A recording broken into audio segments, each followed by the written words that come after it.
Good evening. How's everybody doing? Great to be learning with you on a Thursday, Yom Hamishi. Let's light up the darkness.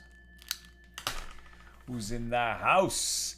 Yehud in South Carolina, Paul in the Great Northwest, Guy in Ohio, Joe in the Inland Empire, Sharon in New Jersey, Bella in Florida, Bill in Missouri, Shandora in the Bronx, Belle in Texas, Tom in PA, Lorraine in Texas. Ella's with us, Aoife in Florida, Chaim in Florida, Marjorie in Georgia. Welcome, everybody. Our daf is page 41 here in Tractate Bava Basra, the 23rd volume of the Talmud. We're working our way through chapter 3. Tonight, opening Mishna number 3, and with God's help, we'll complete our discussion of Mishna number 3 tonight. Mishnah 3, any possession that is not accompanied by a claim explaining how the possessor became the owner is not sufficient to establish the presumption of ownership. How so? If the prior owner said to the one in possession of the property, "What are you doing in my land?" And the possessor said to him in response, "Well, I'm in possession of the land because no person ever said anything to me about my being here." In other words, he states no valid claim as to how he came into possession of the land in the first place. Then his mere use of the land for the last 3 years is not sufficient to establish the presumption of ownership. He's got to have a story that explains how he came into possession of the land. Now, what's interesting about that is if he's got witnesses and everyone agrees that he's been there for the last 3 years, then whatever story he says, right, he's gonna be presumed to be telling the truth. He doesn't have to prove how he came into it, but he has to make a legitimate claim, a legitimate sounding claim. Hey, I bought it from you. I bought it from the prior owner. I bought it from the guy who bought it from you. I mean, he's got to be able to say that he's got to explain how he came into possession of the land. But then, just the fact that it sounds like a legitimate explanation combined with the fact that he's been there for 3 years gives him a presumption of ownership such that the prior owner or whoever's coming to make this claim that the guy in possession is there illegitimately, the one making the claim, he has the burden of proof. But if the one in possession doesn't offer up a legitimate explanation, he just says, "Well, I've been here for 3 years and no one bothered me," that does not explain how he came to be there. And by the way, the burden of proof is going to be on the one making the claim. But this claim, I mean, the explanation of how the one in possession of the land came to be there, obviously he better be telling the truth, because if he just makes up a story that sounds good, okay, the other guy has the burden of proof, but the guy with the burden of proof is going to be able to prove that story is false, and then the presumption of ownership will fall apart. But for the purposes of this Mishnah, it's important that he has a story. He has an explanation. If he can't explain how he came to be there legally, then he doesn't get any presumption of rightful ownership. And the Mishnah continues. Hold on a second. Let me make an adjustment here. And the Mishnah continues, but if the possessor claimed, "I am in possession of the land because you sold it to me, or because you gave it to me as a gift, or because your father sold it to me, or because your father gave it to me as a gift." These are all valid claims of ownership. In these cases, his possession for the last 3 years, combined with this legitimate story, is sufficient to establish the presumption of ownership. And the one who comes to claim the land based on inheritance does not need a claim explaining why his ancestors had a right to the land. He's just going to have to show, it has to be accepted that he was the prior owner. He doesn't have to explain how his ancestors came to own it. Just has to show that he was the prior owner. And then, if he's making a claim and it's going to be successful, he'll have to show that the one in possession of the land didn't come into that possession rightfully. That's the Mishnah. Now the Gemara. The Gemara asks, why does our Mishnah need to say this? Isn't it obvious that one cannot establish the presumption of ownership absent a claim of ownership, right? Some kind of claim of how he came into that ownership. And the Gemara answers, it is necessary for the Mishnah to state this, lest you say, that man had actually purchased this land that he possessed, and he had a bill of sale, but it was lost. And the reason that he said that he is in possession of the land, because no person ever said anything to him, is that he thought to himself, if I say that the prior owner sold me this land, the court will say to me, show us your bill of sale. Therefore, and since he lost it, being that this is maybe the case, Right, so the point is that this guy lost his bill of sale. And he's afraid that if he says, well, I bought it from this guy now making the claim, the court will say, show us your bill of sale. And he lost the bill of sale. So that's why he says, well, I've been here for 3 years and nobody challenged me, which is not a legitimate claim, but that's why he says it, right? So he might actually be entitled to that presumption of ownership, and he's scared to say that he lost the deed of sale, and that's why he doesn't start by saying, well, I bought it from this guy who now claims I didn't buy it. Now, that being the case, let us, the court, say to him, perhaps you had a bill of sale and it was lost. In cases such as this, one would think that it is a situation where the court should apply the verse, quote, open your mouth for the mute. This is Proverbs 31:8. Meaning that the court should advise a litigant of his possible claims because perhaps he does not state them out of ignorance. Therefore, the Mishnah teaches us that the court does not advance this claim on his behalf. And if he does not make the claim of his own volition, then he does not establish the presumption of ownership. That doesn't mean he loses the land. It means that then he will have to prove that he belongs on that land. If he has a legitimate story, how he got there, and he's been there for 3 years, then the other guy will have to prove that this possessor is not there rightfully. But in general, the judges are judges. They're not advocates for the litigants. They are not plaintiff's counsel or defense counsel. So yes, it is their job to arrive at a rightful outcome, but in terms of certain matters, there's rules of civil procedure, let's say rules of Beis Din procedure, rules of rabbinical court procedure. And among them is that you don't advance these kinds of claims on behalf of the litigant. It's up to him. And if he doesn't say it, it's probably because he didn't acquire it, legitimately, and he shouldn't have the presumption of ownership. New subject. Now, the Gemara presents a mnemonic for the discussion that is coming up. Ayin Nun Bet, right? These are 3 letters. Ayin Nun Bet. And so the Gemara now tells a related incident. There was a torrent of water that swept through Rav Anan's land, removing the wall which marked the boundary between Rav Anan and his neighbor. So Rav Anan went back and rebuilt the wall. Now this is Ayin. Anan begins with the letter Ayin. That's why with the mnemonic said Ayin is the first one. So Rav Anan has a piece of land, and there's a wall between his land and his neighbor, and there was a flood, and this was in Bava, right? So in the Babylonian Jewish community within the Persian Empire, which was a kind of flat area where there were large rivers, but because it was flat, when there would be a torrent or a dam would break or something, there would often be flash floods. So this was not an atypical type of incident. Where there was this flood that just, wiped away the wall between the two properties. So Rav Anan went back and he rebuilt the wall.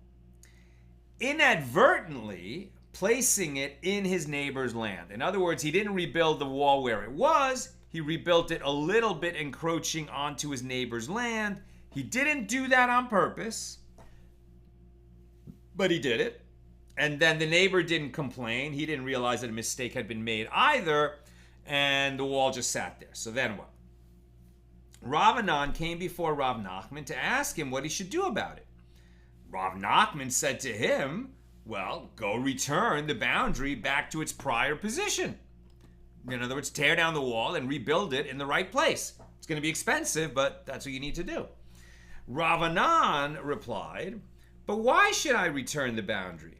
Didn't I already establish the presumption of ownership over this strip of land? Rav Nachman said to him, in accordance with whose opinion are you claiming a right to the land? Is it in accordance with the opinion of Rabbi Yehuda and Rabbi Yishmael, who say that any taking of possession that is done in the presence of the prior owner is sufficient to establish the presumption of ownership immediately? So it's not that the wall stood there for 3 years. It's that when Rav Anan rebuilt the wall, he did so in the presence of his neighbor. The neighbor saw what he was doing and didn't object. So under certain conditions, you don't need 3 years to establish a presumption of ownership. Since the neighbor didn't object, it must be that he consents to Rav Anan having this additional strip of land attached to his property. Well, if that's what you're thinking, Rav Anan, says Rav Nachman, if that's what you're thinking, think again. Because your claim is not accepted in this case because the law is not in accordance with that opinion. Yeah, who was it? Rabbi Yehuda and Rabbi Yishmael said that if you take a piece of property in the presence of the owner of that property and he doesn't object, it becomes yours. But those were minority opinions. The law doesn't accord with that minority opinion. Rav Anan said to Rav Nachman, but didn't the neighbor waive his ownership of this land? As he not only watched me do it, he came and assisted in the building of the wall with me. He participated in building the wall. Clearly, he consents to the wall being in this spot, and it must be that that land, that little strip of land, additional strip, is now my strip of land. Rav Nachman said to Rav Anan, it is an erroneous consent, since you yourself would not have placed the wall there if you had known that it was the wrong location. And just as you did not know that you were building it in the wrong location, so too your neighbor did not know. Therefore, it is reasonable to assume that he did not knowingly consent to your ownership of this additional strip of land. Since it was not informed consent, knowing consent, it wasn't consent at all. Go move the wall, Rav Anan. Second incident. A torrent of water swept through Rav Kahana's field, removing the wall that marked the boundary between his land and that of his neighbor. Rav Kahana went back and rebuilt the wall, inadvertently placing it in land that was not his, right? Same facts, different sage, different time and place, but same story. Now we're on 41b. Rav Kahana came before Rav Yehuda. Rav Kahana's neighbor went and brought 2 witnesses. One said, Rav Kahana entered 2 rows into his neighbor's land. And the other witness said, Rav Kahana entered 3 rows worth of crop into the neighbor's land. So Rav Yehuda said to Rav Kahana, go and pay 2 out of the 3 that your neighbor is claiming by moving the wall 2 rows back into your property. Right, so you understand, he put the wall in the wrong place. How far did he encroach into the neighbor's land? One of the witnesses said he encroached 2 rows, and the other witness said he encroached 3 rows.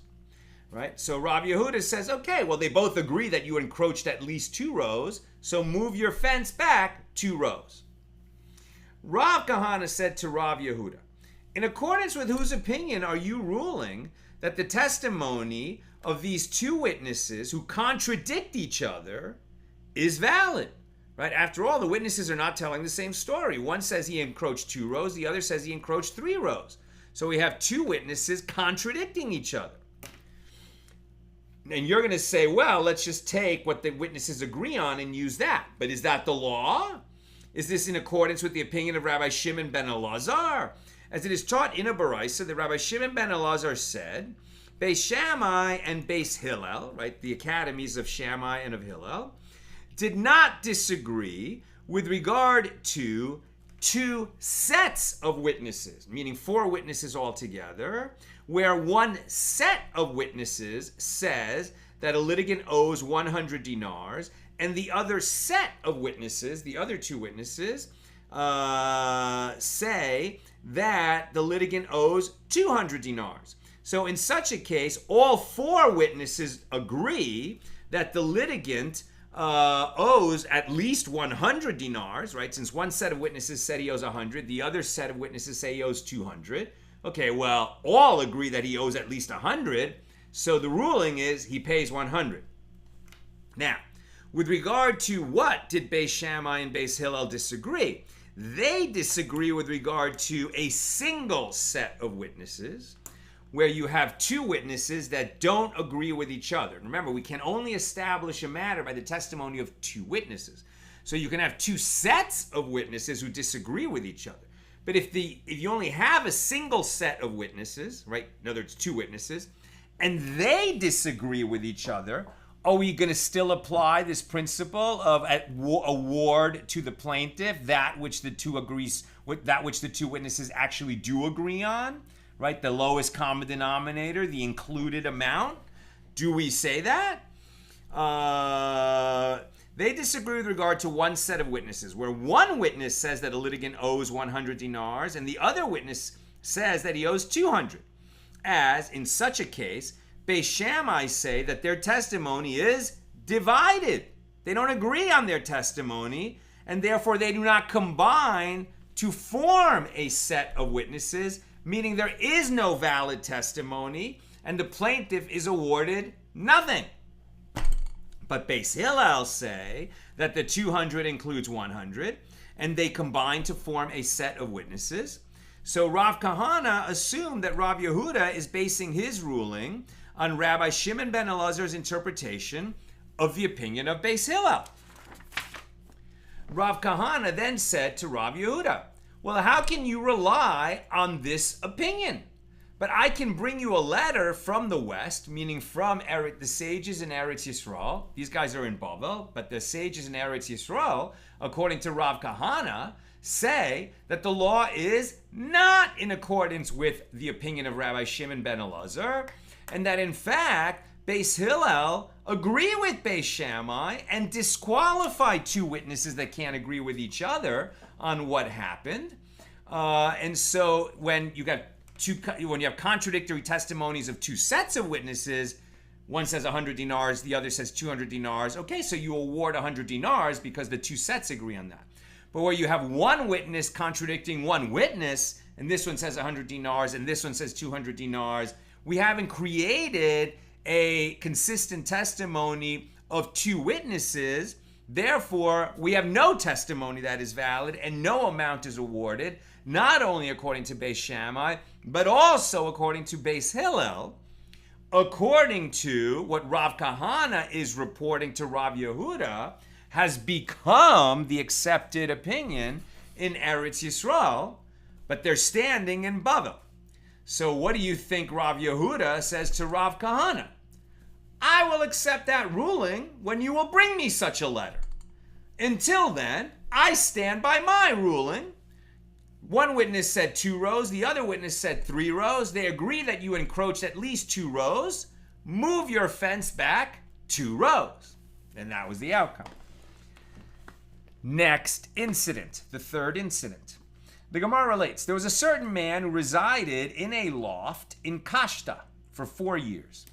At the end of that period, the prior owner of the house came and found him there. And the prior owner said to him, what are you doing in this house of mine? And the possessor said to him, I purchased it from so-and-so, who purchased it from you. So the one in possession came before Rabbi Chiya, who said to him, if you have witnesses who will testify that he, from whom you purchased a house, resided in it, even if there is testimony that he resided in it for only one day, I will establish it in your possession. But if there is no testimony to his having resided there, then I will not establish it in your possession, and it will revert back to the prior owner. Right? The one in possession is not able to say, I bought it from the one who's claiming it. He's saying, I bought it from so-and-so, who bought it from the guy who's now claiming it's his. Okay, so we need to establish through witness testimony that this so-and-so that you bought it from actually lived in the house. Now, he didn't have to live in it for 3 years. He could have lived in it for just one day, it's fine. But you have to have evidence that he lived in it for at least a day so that your testimony that you bought it from him is acceptable. Rav said, I was sitting before my uncle, Rabbi Chiya, and I said to him, but isn't it common for a person to purchase a house and sell it immediately during the same night? It is possible that the seller was, engaged in buying and selling houses, arbitrage on houses, a wheeler dealer, and he never lived in it at all. But he got the deal in the morning. He got the right to buy the house, and then he sold it to this other guy who actually bought the house. So the middleman, who was technically speaking the owner for a few hours, never actually resided in it, but it's a perfectly legitimate transaction. So why do we have to establish that this guy, the middleman, that he actually lived in it for a day, when our guy who's now in possession of it is claiming that he bought it from that guy? Maybe he never lived in it, but it was still a legitimate purchase. So why do we need to establish that the middleman lived in it for at least a day? This is what Rav is asking, that he heard from his uncle, Rabbi Chiya, right? Because isn't it common for a person to purchase a house and sell it immediately during the same night? It is possible that the seller purchased and sold the house without witnesses who saw him residing in it. And I saw that Rabbi Chiya's opinion was that if the possessor said to the claimant, the one who sold it to me purchased it from you in my presence, this claim is deemed credible, since if the possessor wanted to, he could have said to the prior owner of the house, I purchased it from you. He could have said, I purchased it from you. Then we're not going to challenge his story. He's been there for more than 3 years. So now it's going to be on the claimant to prove that this guy didn't purchase it legitimately, which may not be easy to do. Rava said, it stands to reason that the law is in accordance with the opinion of Rabbi Chiya, as the Mishna on page 41a teaches, in the case of land that comes as an inheritance, one is not required to make a claim as to how the land came into his benefactor's possession when one's ownership of the land is challenged. And this indicates that it is a claim that he does not need, but he does need proof that it had been in the possession of his ancestors. Now, the Gemara rejects the inference from the Mishnah, but perhaps he does not need proof, and he does not need a claim. The only reason that the Mishnah mentions that he does not need a claim is to clarify that this does not fall into the category of a possession that is not accompanied by a claim. Therefore, one cannot infer from the ruling of the Mishnah what the law should be in this case we're now discussing. And if you wish, say instead that although the inference from the Mishnah is correct, it is not relevant to this case, as the case of a buyer is different, since he would not throw away money for nothing. That's different than somebody who inherited from somebody who, how did the guy that he inherited from get it? Here, he's not claiming he inherited it. He's claiming that he bought it. And he bought it from so-and-so who bought it from the guy who's making the claim. Why are we bringing laws about inheritance to bear on a story that has to do with buying and selling and somebody before that buying and selling? And that's how it came out, right? So we don't use the law of inheritance for here. The claim is buying and selling. The question is, do we have to actually show that the guy lived in it? Unclear. Where did the law end up? If one resided in a house for the years necessary to establish presumption of ownership, and he acknowledges that the house had previously belonged to the claimant, but he claims that he purchased the house from someone else, some kind of middleman. So he retains the property if it is plausible that the one who sold it to him purchased it from the prior owner. Plausible. We don't have to prove that the guy actually lived in the house. There you go. So Rav's claim in the name of Rabbi Chi is accepted, even though it doesn't have to do with inheritance. Now, next case. A dilemma was raised before the sages. If the seller was seen in the house, then what is the law? Is this sufficient proof that he had purchased the house? And Abaye said it is identical to testimony that he had resided there. And Rava said this does not constitute proof, as a person is apt to survey land and ultimately not purchase it. That doesn't prove that he lived there just because he was seen there. New subject. The Gemara issues a ruling concerning the establishment of the presumption of ownership. 3 buyers combine to establish the presumption of ownership. What does this mean? If a person purchased a field and then he sold it to another, who then sold it to a third party, and in total, the 3 of them worked and profited from the field for 3 years. So then the third one has established the presumption of ownership. In other words, a guy is coming and claiming that his field that belonged to his ancestors, that he never sold to anybody, he's been away for a long time, he comes back, and there's people living on his field, working his field. He's like, who is this guy? I never sold him the field. And this guy says, well, I bought it from so-and-so bought it from so-and-so, and that so-and-so bought it from you. The 3 of us, none of us was here for 3 years himself, but the combination of the 3 of us, we as a group have been here for the 3 years while you were away, and you didn't challenge the first guy, you didn't challenge the second guy, and you didn't challenge me until more than 3 years have passed. So, as a chain of ownership, the 3 of us have established the presumption of ownership, and you, the claimant, who says that we haven't been here legally, the burden of proof is on you. Rav says, and this is the law only if they all purchase the land with a bill of sale. As a result of the bill of sale, the prior owner will know that it is not the case that each of them worked and profited from the field for only 1 year and abandoned it, which would explain why the original owner did not bother to lodge a protest. So this chain of ownership is only working if there is a bill of sale. Now, the Gemara asks, is this to say that Rav holds that a bill of sale generates publicity, but witnesses do not generate publicity?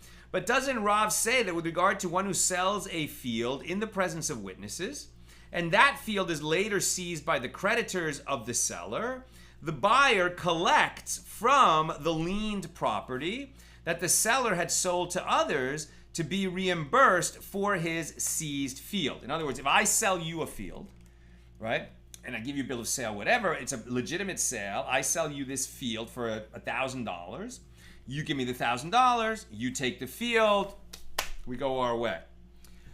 My problem is that before I sold you that field, I had borrowed money from other people. I ended up selling you the field. Why? Because I had financial troubles. Well, that's not where my financial troubles began. So I was already in financial trouble, and I borrowed money from somebody, and I didn't pay him back. So he is now, has a lien on my property, especially if I actually gave him a lien on that field. But even if I didn't identify that field, it might be that he can go and seize my assets, even assets that I sold to you, right? So if my creditor comes and seizes that field that you bought from me, you'll have a claim against me. I have to make good on it. I have to give you back your money or get you another field. But the creditor can seize that field. Now, the creditor can't seize a field that I sold if I have any other land that he could seize. First, he has to look to that. But if I have no other land, then he might be able to seize land that I sold to you. then you'll come back to me and say, hey, the field that I bought from you was seized by your creditor, Sal. Make it right. Give me back my money or give me some other land. Now, what they're talking about is when there's a purchase and sale of land, that is definitely public information because, the neighbors can see that the old owner sold and the new neighbor has, taken up shop there. But do loans generate publicity? No, they do not. The Gemara answers there with regard to buyers. If not for the fact that the sale in the presence of witnesses generates publicity, those who later purchase land from the seller would not have been aware that the property they are purchasing is lien to the first buyer.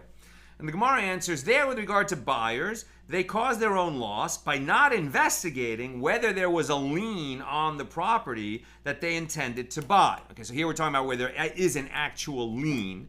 You didn't do the due diligence and you didn't find out that, I borrowed money from a guy and I gave him a lien on this field before I sold it to you. Now the Gemara asks, and did Rav in fact say this, that one can collect sold property by means of witnesses alone?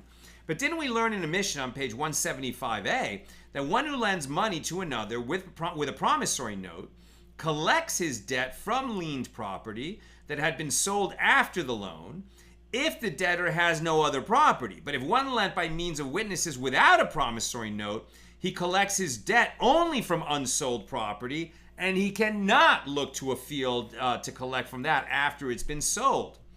And if you would say that Rav is a Tana, and as such he has the authority to dispute the determination in the Mishnah, but didn't Rav himself and Shmuel both say, one who is owed a debt due to a loan by oral contract does not collect liened property, not from the heirs of the debtor and not from the buyers, despite the fact that there are witnesses. In other words, to have a valid lien, you're going to need the paperwork.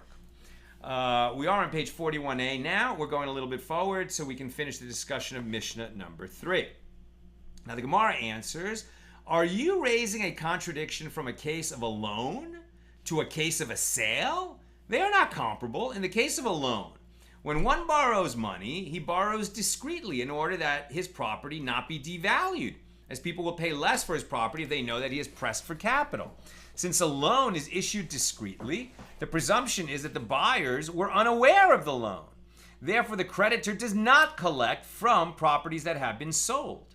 By contrast, in the case of a sale, one who sells land sells it in public in order that publicity be generated with regard to it. Therefore, the cases of loans and sales are not comparable. And the Gemara continues the discussion of the establishment of the presumption of ownership by successive possessors. We're back to the guide in logic complaint for 3 years, and during the 3 years, the land was sold 2 times. So there's been a series of 3 owners who had it for 1 year each.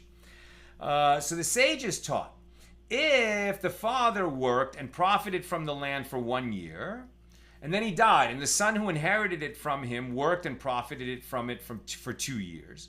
Or if the father worked and profited from the land for 2 years, and then he died, and the son worked and profited from the land for 1 year. Or if the father worked and profited from the land for 1 year, and the son worked and profited from 1 year, and then the son sold it to a buyer who worked and profited it from the land for 1 year. This whole chain, in all these 3 cases, is sufficient to establish the presumption of ownership if the previous owner never challenged neither the ownership of the father, nor of the son, nor of that third buyer.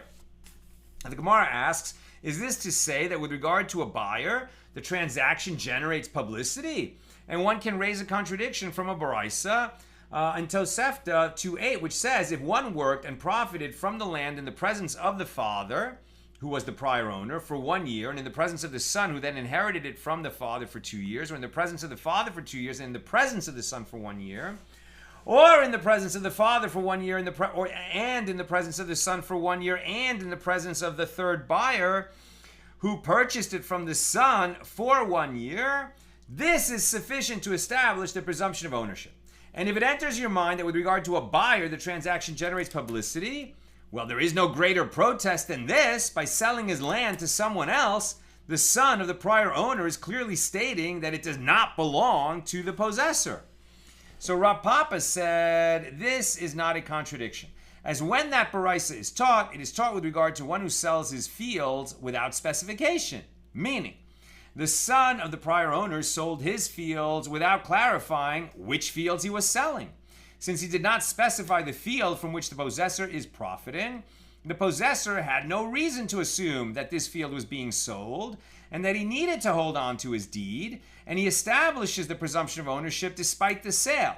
In a case where the son of the prior owner stated explicitly that he was selling the field in question, the sale would serve as his protest that the one who's on the land at that moment, it does not have legitimate possession, and that's why this guy who's a prior owner is selling it to someone else. That acts as the protest that we would need to lodge in order to challenge the presumption of ownership.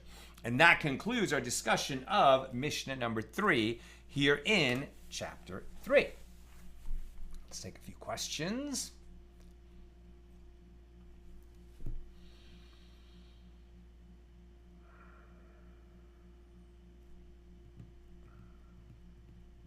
Come on, Google Docs.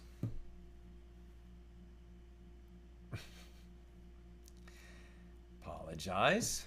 Usually I try to hit this reload when I say I'm almost done. Okay, Sharon, it seems that the concept of house flipping was not a common practice in the days of today's daf. Not for some, but yes for others, right? That's why, who was it that Rabbi Chia had said that people do that.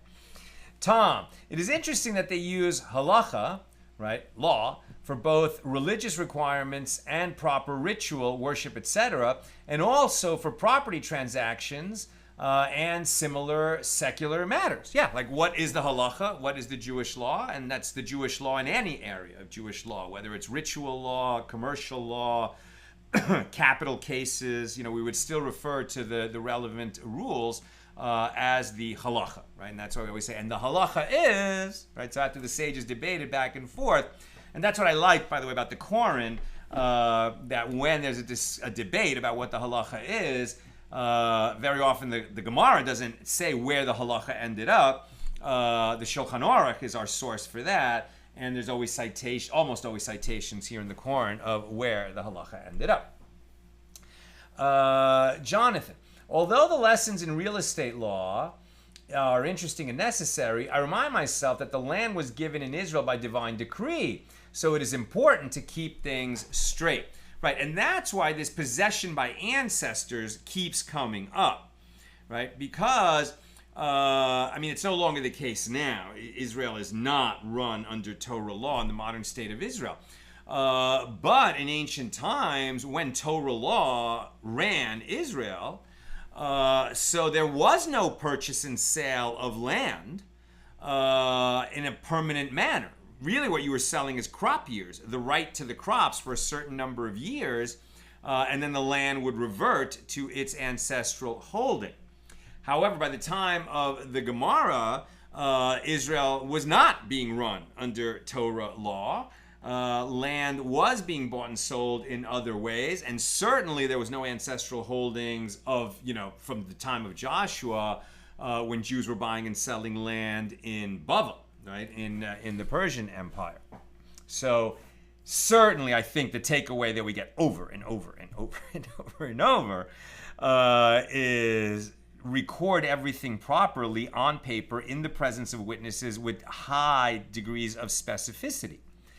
Of course that's the takeaway. But the sad reality is that not everybody's educated, not everybody can afford to bring in an expert when a field is being bought and sold.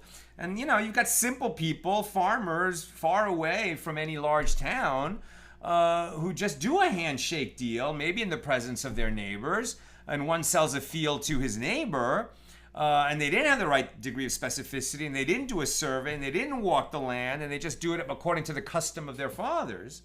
And then an argument begins. And so then a judge does have to step in and litigate according to these laws. What assumptions can we make? What evidentiary principles can we use to establish how this, what the outcome should be in the absence of these highly specific documents?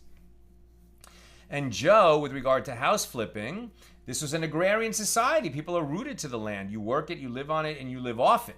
Margins are usually slim. Few would ever acquire enough capital to get into the real estate game of house flipping, certainly in the fields. But there were also cities, right? And there were people, buying and selling houses in the cities. And there were, we definitely hear there were sages of all kinds. Many, probably most, were poor. But there were also some who were wealthy and would use their wealth, to establish Torah academies and to feed, vast numbers of poor people. But they were also very careful to, keep the business running so that they could keep giving charity and supporting education, etc. And as you've heard me say many times, you must be meticulous with your tithing still today, right? Not in terms of that we give 10% to Levites. We don't do that. But we do give 10% of our net income to charitable causes, right? To the needy. And if you're meticulous with that, if you're careful to have a separate bank account for your giving account so that every time money comes into your account, you right away move 10% into the giving account. And you can make adjustments for, what your taxes are going to be. But generally speaking, that 10% of all your net income goes into that giving account and you make sure to give it away each year. Well, then God is your business partner and God is faithful. Right? You get to keep 90% in this partnership. You only have to give 10% away to your partner, in this case God, and he doesn't want your money, he wants you to give it to righteous causes. So as long as you're meticulous with that, you're going to do well, you're going to prosper.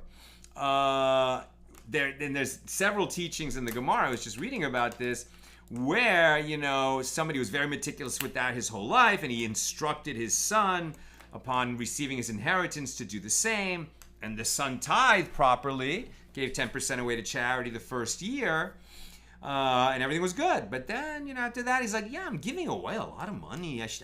Maybe I don't need to give away quite this much money. Yeah. And then his field ceased to be so productive, and in fact, he had a big loss, and he only produced 1/10 of what the field had produced previously. That's right. We have a 90-10 partnership with God. We keep 90. We just have to give away 10. If we're not good about it, it could flip. And we could easily become the 10% partner. Much better to be the 90% partner and be careful to give away the 10% to charitable causes.